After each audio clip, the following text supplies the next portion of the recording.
I bought this 97 Land Cruiser totaled, but I saw the potential. Follow along as I bring that vision to life.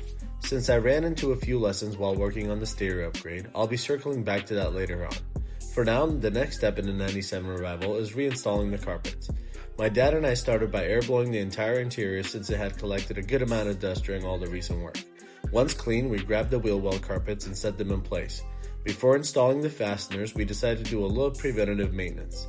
I grabbed an empty Zoe yogurt cup, shout out to the probiotics, and filled it with Evaporust.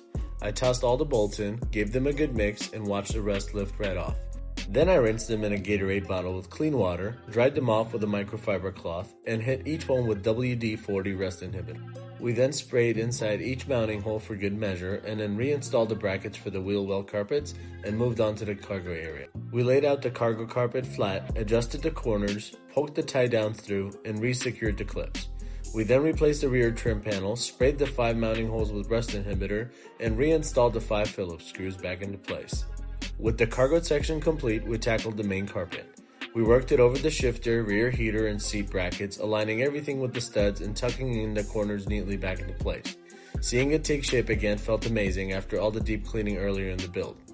Finally, I noticed that the 2 small brackets used to lock the carpet in place were rusted out when I first removed them. So I took them through the same preventative maintenance plan, but did a little bit more. I threw the brackets into Evaporust, agitated and mixed them around, grinded them clean, and then hit them with a coat of black paint to keep the corrosion away. Once dry, we bolted them back in and finished off the reinstall. Seeing the carpet clean, refreshed, and back in its place was incredibly rewarding. It's another huge step forward in the 97 Revival, and the Cruiser's interior is finally starting to feel whole again.